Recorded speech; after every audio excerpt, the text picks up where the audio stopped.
жоба бұрынғыдан өзгерек. Себебі басты рөлде жобасы бас қалада. Ал бүгінгі басты кейіпкеріміз әдемі ару. Әдемі қыз әдемі, сұлулықтың әлемі. Сәлем достар, бүгін басты рөлде мен Айгүл Иманбаева. Астана қаласындағы жұмыс орнымда бір күнімді сіздермен өткіземін, ендеше жүріңіздер, бастайық. Әдемі қыз қазір елорданың тұрғыны. Жаңа қоныс оған шабыт бергендей. Жаңа дем бар, жаңа леп сезесің, өзіңнің талпынысың да басқаша болады екен. Алматыда бізде қалай күндіз жұмыста болсақ, кешке қарай міндетті түрде студияға кетеміз, әндерімізді жаздырамыз. Жұмыс көп қой, болмаса тренировкаға барасың, жоқ дегенде вокалдан сабақ алуға барасың. Енді соның барлығына тек Алматыға сенбі-жексенбі барғанда сол жұмыстарды бітіруге тырысасың, әніңді жаздырып, вокалдан сабағыңды алып жанталасың. Сол жағынан келгенде Астанада уақыт бар. Өзіңнің жұмысың біткеннен кейін кішкене уақытың болса, кітап оқуға көбірек уақытың болады. Бір өз-өзіңменен ойың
курстасым, муздрама бөлімін бітірген өте талантты актер, әнші Бағлан Иманғазинов. Екінші ұстазымыз куратор. Сабақты негізі екеуміз бірге жүргіземіз. Актер шеберлігін де, сахна тілінен де. Айгүл негізі өте еңбекқор адам, айтқанына қайтпайтын ер жігітке тән мінезі бар.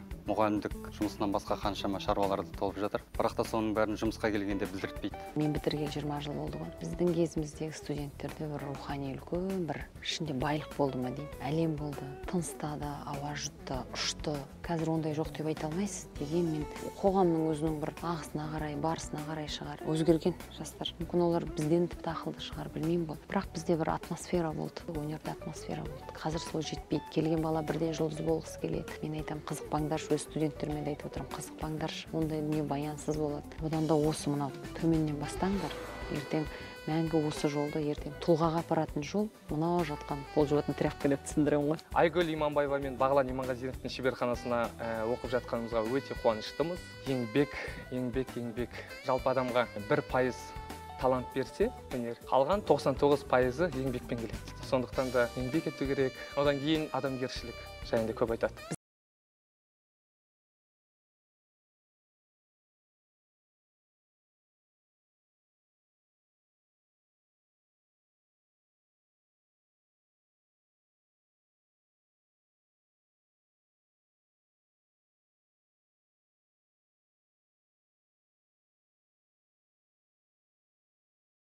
Бұл біздің кезіміздегі студенттер екен. Мен де солай өстім. Ел танысын, менен автограф алсын деп өмір сүрген жоқпын. Жалпы өзі біздің мамандықтың бір жақсы жері. Студент кезіңде тряпка болудан, пол жуатын тряпка болудан бастайсың. Кейін маймылға айналасың. Маймылдан адамға айналасың. Этюд жасай отырып, бұтыңда лосины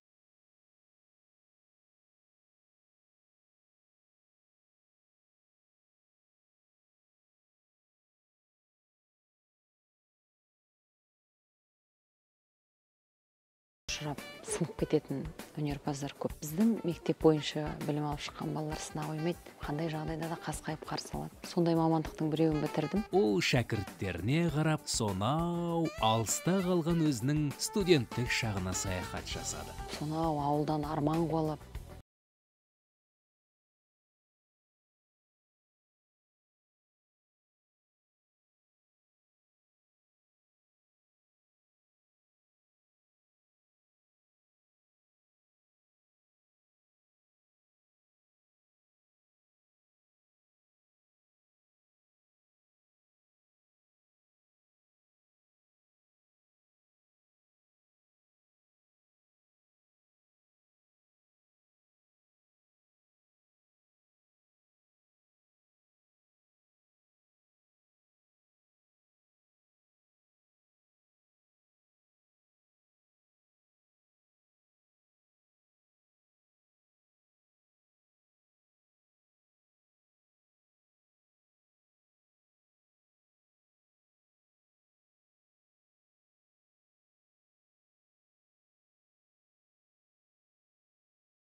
кенжетай. Енді сол кісіні танымай тұрмын ғой, бала маңдайымен бесел ғой, өзің білесің. Шаш жоқ мына жерге дейін ашық. Жарқырап Каукен аға көріп алып, сен қыз маңдайың торсық маңдай кере қарсы екен. Маған керек кейіпкерсің сен. Сен анау ел қатарлы бар документіңді тапсыршы, түстің сен оқуға алам мен сен деді. Содан емтихансыз түскен студенттің біреуі менмін. Емтихансыз оқуға түскен қыз үлгілі, дарынды, еңбекқор студент болды. Менің ең алғашқы жалпы көрерменмен қауышқан сәтім ол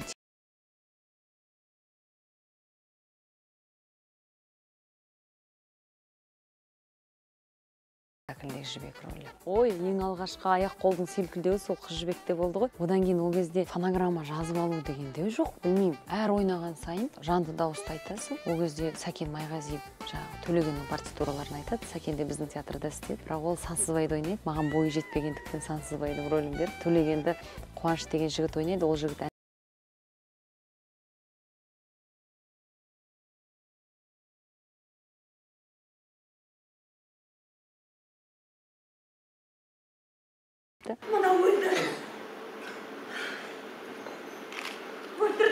ол кезде енді жастық басымда болды ғой, мен бар болған 21-де кем, ол кезде 21-22-де қобалжисың, ал енді қазіргі кезде бәрібір қобалжу болды.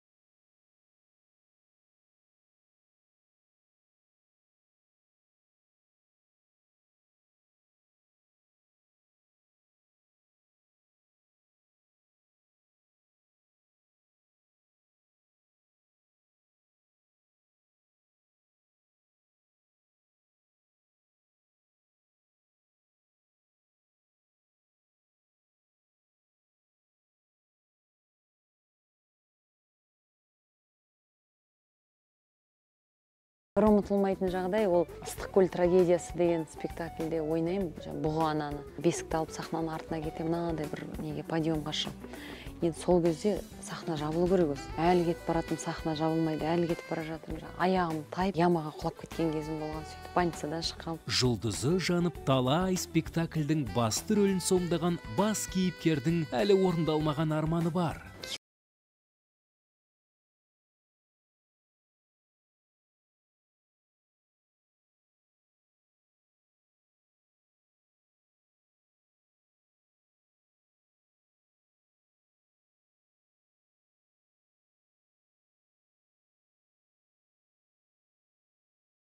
Оның айы оңынан туды. Ең алғашқы бейнебаяны Бағлан Омаровтың «Үмітім менің» деген әні. Ол бір сынға қатты ұшырай қойған жоқ. Артынша сол Бағлан Омаровтың «Шарайна» деген әніне бейнебаян түсірді. Ол кезде де сондай бір қылмыс жасаған еш нәрсем жоқ. Тек ана орамал тағып, ұзын көйлек киіп, келін болып жүрген Айгүл аяқ астынан шашын кесіп, неге шалбарыменен мынандай ашық кофтамен шықты деген ғана әңгіме, бірақ қатты сынады. Ал оның ән әлеміндегі төлқұжат әні «Таңғы елес» деп аталады. Таңғы елес әні Бауыржан Есебаевтікі, әнде сөзде. Жол жөнекей Ақботаға кетіп бара жатыр екен, Керімбековаға. Бауыржан әнің бар ма деймін, біраз әндер бар.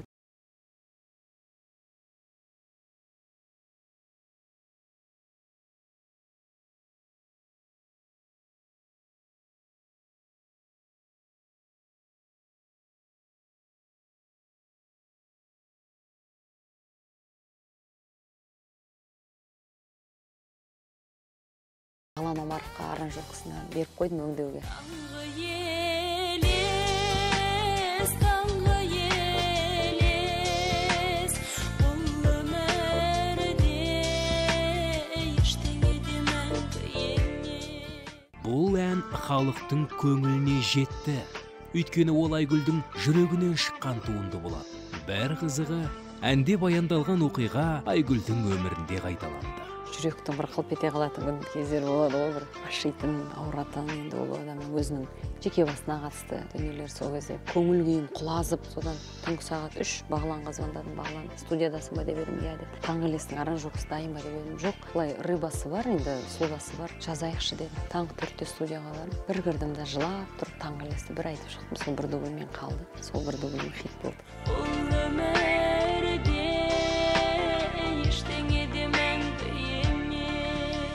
Тағдыры бар әндер хит бола ма деймін кейде. Ол әннің де тағдыры бар. Бауыржанның өзінің шығаруында. Сүйген қызының әке шешесі Бауыржанға күйеуге бермейді. Бір күні таңға түсіме кіріп жатыр дейді. қасымда екен, бірге жүрміз дейді. Оянып кетсем түсім екен, ана әуен құлағыма келіп жатыр, сөзімен бірге құйылып. Менің орындауымдағы тағдыры жаңағыдай шынымен менің бір өмірімде де орын алып, сондай бір жүрегімді ашытатын, жүрегімді шымырлататын, құлазытатын бір басына жағдай өткен кезде өз басыма қатысты. Сол түні барып жаздым. Ол қазір білікті актриса, мықты ұстаз, танымал әнші, тележүргізуші. Бірақ бүгінгі жетістікке жету жолында ол талай продюсерлермен жұмыс жасап, талай қиындыққа төтеп берген. Үміт менің шарайына таңғелес осы 3 бейнебаян өзім жеке алдыма түсірілген бейнебаяндар болды. Ринго тобының, Аюми тобының продюсері, белгілі продюсер құрбым Алуа Қонарова. Сол Алуаға бардым, Алуа жұмыс жасайықшы деп. Алуа менің алғашқы продюсерім. Әдемі қыз әнінің бейнебаянын түсірдік, Ташкентке барып. Жанымның бейнебаянын түсірдік. Әдеміге арналған ақындардың ән жыры, саған ешкім жетер емес, әуелден соны байқаған. Арамыз ұрыс, түсініспеушілік еш нәрсе жоқ. Мен вокалда бағымда болдым, Мұхидиновада. Бағым ол кезде баянды продюсерлікке тартып жүрген кез болады. Ыңғайсыз бағым, мен түбегейлі баянмен жұмыс жасайын деп жатыр. Алуа Қонаровадан Кешью тобын сатып алып жатты. Кешью бұрын Алуаның тобы болады. Мен айттым, енді бағым онда жұмыс жасасақ, бірге жасайым десең, мен сенімен жасасам дайынмын, өйткені музыкалық продюсер үлкен рөл ойнайды репертуар таңдауда деп. Содан баян екеуміз біріктік, одан берді 12 жыл өтіпті ғой. 2006-да бастадық, 2007-де айтты, давай концерт берейік деді. Қалай концерт береміз? Мен өзім енді ешқандай қорқатын нәрсесі жоқ. Жұмыла көтерген жоқ, жеңіл кеттік деді. Бірден сол 2007-де концертке кірісіп кетті. Сол ең алғашқы баян бағым үшеуміздің жасаған концертіміз сол алғашқы 2007-де таңғелес концерті болды.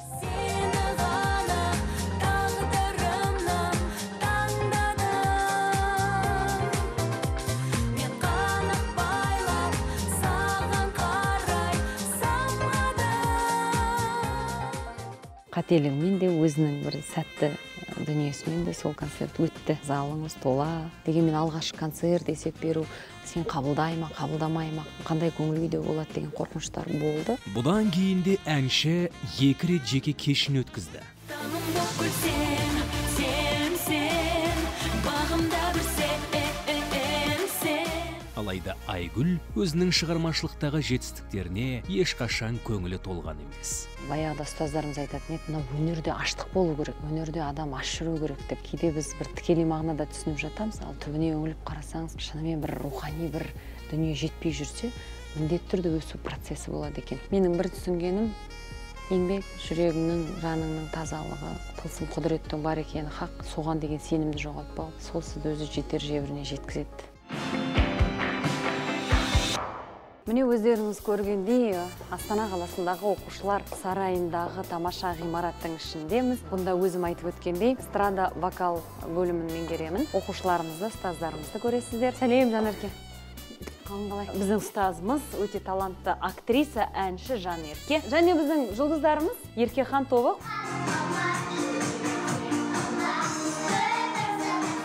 Басшымыз біздің шақыртқанда, мен де айттым, сонда жоқна, мен білмеймін қалай басқарам. Бұрын соңды ондай жұмыс жасап көрген жоқпын. Айгүл, мен көріп тұрмын ғой, сен бұл жұмыс сен қолыңнан келеді. Ұйымдастырушылық қабілетің ол бар. Осы жұмысқа керексің, кел деп шақыртқаннан кейін сөйтіп келдім. Басшы деген образың рөлін сондай мықты сомдай алмаймын. Өзім сияқты әріптестерім, өзім сияқты өнерде жүрген аға апаларымыз. Тәжірибелі мамандармен жұмыс жасау Айгүл үшін үлкен ғанибет. Ол кісілердің жасы үлкені қанша ішінде бірдеңе деудің өзі де менің жолым мен менің жасыммен орынсыз болады. Тек тіл табысып, сіз біз әдемі сыйластықта, ол кісілерде бала емес, сондай бір уақытылы орындамау деген жоқ, бұл жерде бір құштарлық бар. Ол кісі негізі өнер адам болғаннан кейін жақсы қарым-қатынаста көптеген концерттер болады, сол концерттерге байланысты тапсырмалар береді. Иманбаева жаңа қызметтерін көрсеткеннен кейін ескі достарымен сырласуға бет алды. Біздің шығармашылық ұжымда сол мейрамханадан табылды. Менің талай жастық шағымның куәсі болған. Сол студент кезде менің туған курстастарым, Жақпаев Нұрғанаттан бітірген біздің Нартай белді актер, драматургияға бет бұрған азамат, енді бұл ішкі дүниесі деген жатыр енді. Ақтарып қалсаңыз бір әлем. Бағлан Иманғазинов, жаңағы өзіміздің екінші ұстазымыз Көкшетау театрынан бері Астанаға ауысып келген. Сайлау мен Нұркен Бәйтерек тобының мүшелері. 13 жылдық стажы бар ұстаз, Қалеки театрының белді прима актрисасы Айнұр Бермұхамбетова. Енді бұл екеуі бір курста оқыдық, бірақ ерлі зайыпты арамыздағы. Ең бастысы бірге келе жатырмыз, өнердің кәдімгі бел ортасында бірге қалықтап келе жатқан бақытты, өзі бір золотой курс деп айтады бізді осы отырған қыздар жігіттер шығармыз деп ойлаймын.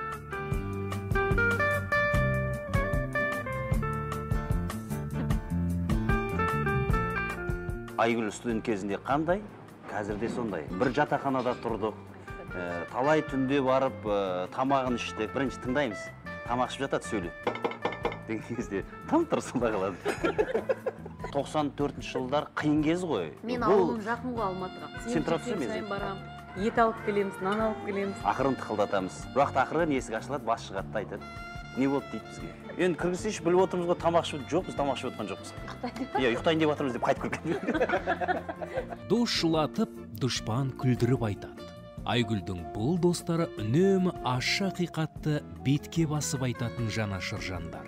Осыншама жыл араласып жүргеніміз, шығармашылығымыздың арасында шындық бар бізде. Өтірік мақталмайды, қателескен жерінде айтады, сынды шын айтамыз. Қаншалықты сын шын болған кезде өзіміздің арамызда, соншалықты біздің де шығармашылығымыз өсе түседі. Абитуриент кезінде қабылдап жатқан кезде сайлау өте көп көмектесті. Басты рөлдің біріне түсіп жаттым Алматыда. Емтиханды қабылдауға бір 4-5 күн қалғанда ғана келдім мен. Жақсының жақсылығын айту керек қой. Бір ай бойы балаларды абитуриенттерді сайлау қабылдады. Көзі қырағы, шатаспаған балаларым талантты, осы бірден бір сайлаудың үлкен көмегінің арқасында. Көре сап бір-бірімізді сынай бастамаймыз әрине. Бізде көбінесе негізі сыннан көрі қолдау көп қой. Шынымен де көзге бір көрініп тұрған, бір оғаштау көрінген, кейбір сәттерде сәл келісе алмайтын нәрселерді кез келген адамға айта алмайсың ғой. Өзім деген адамыңа ғана айта аласың. Көбінесе біз тілекшіміз.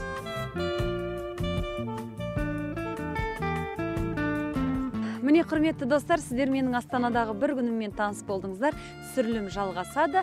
Алматы қаласында кездескенше. Сау болыңыздар.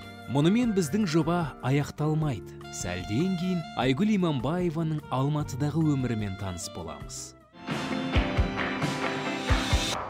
Міне, достар, бүгін біз Алматыдамыз. Менің мамамның үйінде. Нагүлдер менің анама.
Ардағым асылым, анашым, ақылшым, данасың. Қиналғанда оған анасы демеу болған. Алайда кейін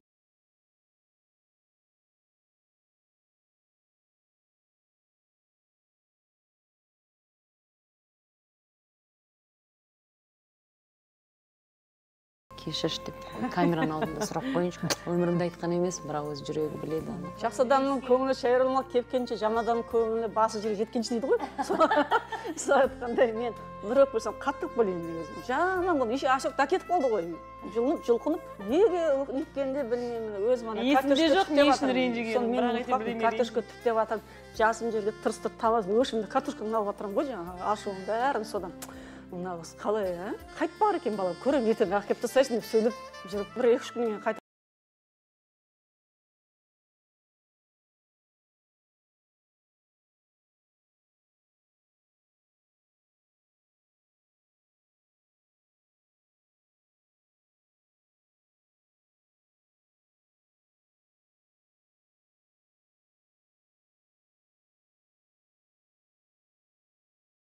Келіп қана беріп, солай жасаған 2007 жылы концертін сахнаға шығарған жоқ. Көктегі күнім деп, аяладың, ана, әрқашан күлім деп.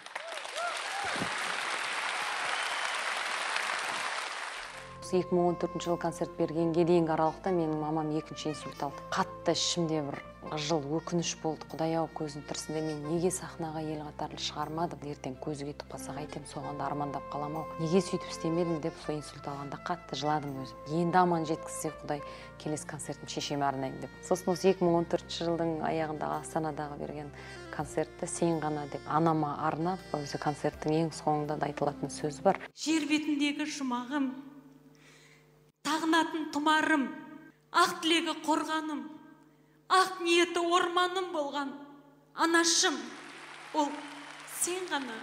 Бірінші түсінетін нәрсең, мына дүниенің бекер екенін түсінесің. Кеудесінде жаны бар адамның бәрі уақыт.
Әйел бақытын сезінгенін анасы да армандай.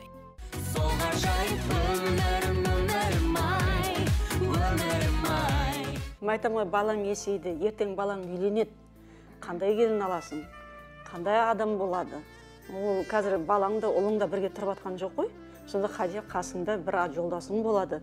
Жүрге әңгімесең де, ананы айтсаң да бір жаңа тіреушің болады.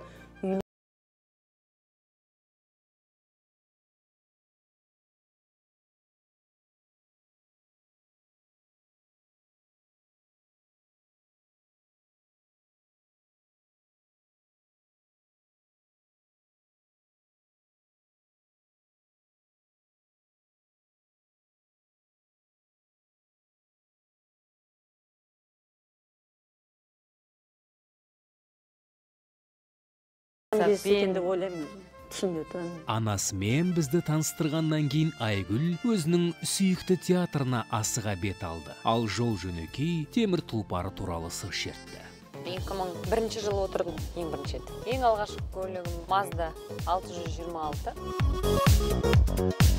Мен көлікке отырмағаным 6-7 жылға аяқ баста. Екі қалада да мен машинеге отырмаймын. Астанада Баянды бар, Алматыда өзімнің көлік жүргізушім бар. Жездем ғой өзім туған. 6-7 жылдың ішінде отырмағаннан кейін салған көшелерді де ұмыта бастаған сияқтымын ба. Отыруға да қызықпаймын, машиненің маркасында қуып оған да қызықпаймын.